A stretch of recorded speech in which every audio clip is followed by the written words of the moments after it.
many of you listening have been registered with us in the past and are now occupying very serious roles in HR.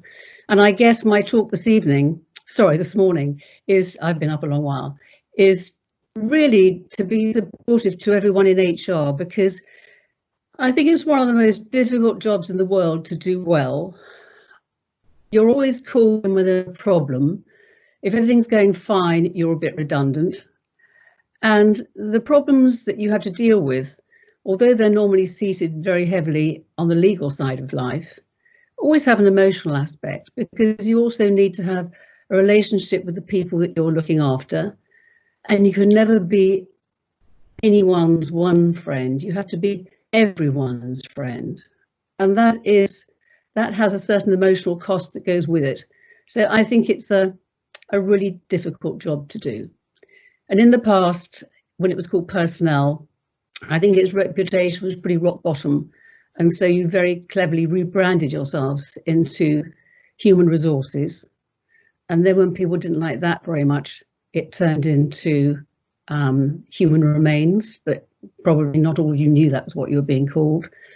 And then it turned into talent management. And I think that it was very timely that it changed into that title, because I think talent and the management of talent and looking after talent has never been a more significant time for us to be thinking of it. And what I really wanted to talk to you about today was how I saw the difficulties, how I saw the ways of overcoming them on both an individual basis and also on a community basis. So let's talk about individuals first of all. And being resilient when all around you seems to be crumbling. For many of you, it'll be the first time. For me, it's about the fourth time. I've been around for 40 years now in the world of commerce, and so I've had to deal with each crash that's come along, and there have been 4 of them. And each time, I've been able to look at how good things have arisen out of it.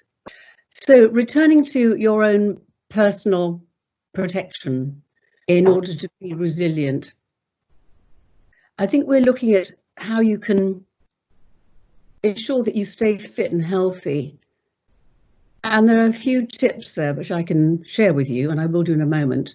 But first of all, just returning to the various economic downturns that we've had, they all followed a certain pattern. They were always horrible at the time. The phone stopped ringing, everything stopped happening. And when things did start happening again in the world of recruitment, and when the world came back to anywhere near normal, it was slow and it was boring. It was so slow and so tedious that boredom was one of the worst factors. And then coming out of it, there was something wonderful that happened. Changes happened, which should have happened a lot earlier.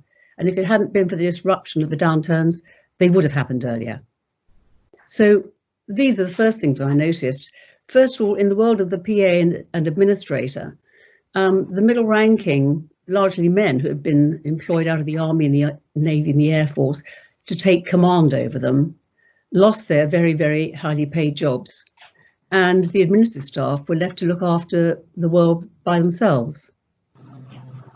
And they did it rather well. In fact, they did it brilliantly. They did it so well that they kept their jobs.